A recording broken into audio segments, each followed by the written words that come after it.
ଯେ ଜଣେ ଜଣକ ନିର୍ବାଚନ ମଣ୍ଡଳୀ ଯାଇଥିବେ କଣ କହିଥିବେ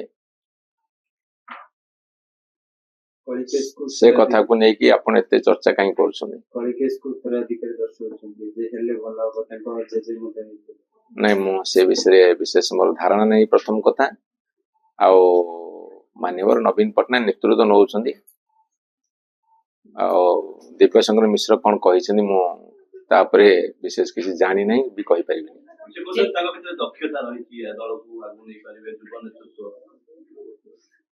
ସେ କଣ କହିଛନ୍ତି ମୁଁ ଜାଣିନି, କିନ୍ତୁ ଜଣେ ଗୋଟେ ବିଧାନସଭା କ୍ଷେତ୍ରରେ ଯେତେବେଳେ ନିର୍ବାଚନ ଜିତୁଛନ୍ତି ବା ଏମପି ହଉଛନ୍ତି ବିନା ଦକ୍ଷତାରେ କେହି ହୁଅନ୍ତି ନାହିଁ।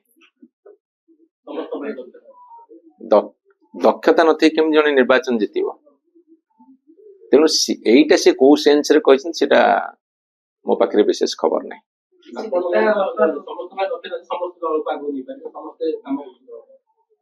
ଲକ୍ଷ ଲକ୍ଷ କର୍ମୀ ନେତା କାମ କରୁଛନ୍ତି ବୋଲି ତ ଦଳ ଏତେ ବର୍ଷ ହେଲା ସରକାରରେ ଥିଲା। ଆଉ ସବୁ ଛୋଟ ନେତାଟିଏ ହଉ କି ଛୋଟ କର୍ମୀଟି ହଉ କି ବଡ ନେତାଟି ହଉ କି ବଡ କର୍ମୀଟି ହଉ ତାର ଦକ୍ଷତା ଅନୁଯାୟୀ ସେ କାମ କରେ। କାହିଁ ଆପଣ ଗୋଟେ କଣ ଯୋଗ୍ୟ ଅଯୋଗ୍ୟ ଲିଷ୍ଟ କଲେଣି କି?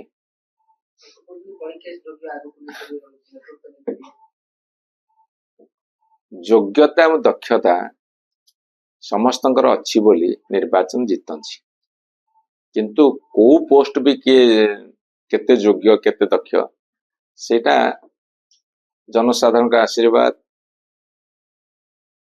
କାର୍ଯ୍ୟପନ୍ଥା ଏ ସବୁ କଥା ଉପରେ ନିର୍ଭର କରେ। ଆଜ୍ଞା ଆଜ୍ଞା ଗଣମାଧ୍ୟମରେ ରିପ୍ଲେସମେଣ୍ଟ ଚାଲିଛି।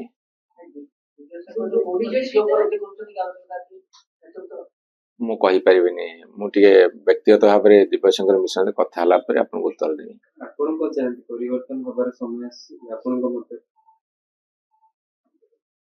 ମୁଁ ତ ମୋର ମତାମତ ସବୁବେଳେ ଦଳ ଭିତରେ ଦେଇଛି, ଆପଣଙ୍କୁ କାହିଁକି ଦେବି? ଯେତେବେଳେ ଆବଶ୍ୟକ ପଡିବ ଦେବି।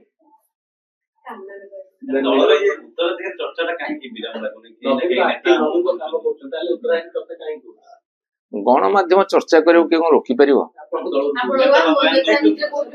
ଆଜ୍ଞା ମୁଁ କହିଲି ମୁଁ ଜାଣିନି। ମୁଁ ଆକ୍ଚୁଆଲି କାଲି ରାତି 1ରେ ଫେରିଲିଣି ମୋ ନିର୍ବାଚନ ମଣ୍ଡଳୀ, ତ ମୁଁ ଜାଣିନି ଏତେ କଥା କଣ ହେଇଛି।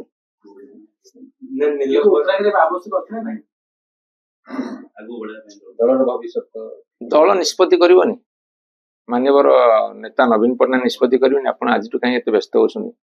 ତାପରେ ଉତ୍ତରାଧିକାରୀ କଣ, ଏଇଟା ଗୋଟେ ସାମନ୍ତବାଦୀ ଟର୍ମ। ମୁଁ ସେଇଥିରେ ମୋର ବ୍ୟକ୍ତିଗତ ମତ, ମୁଁ ସେଇଥିରେ ଏକମତ ନୁହଁ।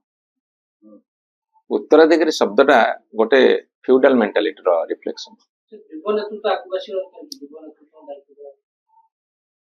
ବୟସ୍କ ଲୋକମାନଙ୍କର ଅନୁଭବ ଅନୁଭୂତିରେ ଯେତିକି ଆବଶ୍ୟକତା ଅଛି ଯୁବକଙ୍କର ସାମର୍ଥ୍ୟର ଆବଶ୍ୟକତା ମଧ୍ୟ ଅଛି। ତେଣୁ ଆପଣମାନେ ଯଦି କହିବେ ଯେ ବୟସ୍କ ଲୋକଙ୍କର କିଛି ଭୂମିକା ନାହିଁ, ସେଟା ଠିକ କଥା ନୁହେଁ। ତାଙ୍କର ଉପଦେଶ ତାଙ୍କର ଅନୁଭବ ଅନୁଭୂତିକୁ ନେଇ ଯୁବକ ମାନେ କାର୍ଯ୍ୟକ୍ଷେତ୍ରରେ କାମରେ ଲଗାନ୍ତି। ଏଟା ନିଜ ପରିବାରରେ ହୁଏ, ସମାଜରେ ହୁଏ, ଦେଶରେ ହୁଏ, ପ୍ରତ୍ୟେକ ରାଜନୈତିକ ଦଳରେ ବି ହୁଏ।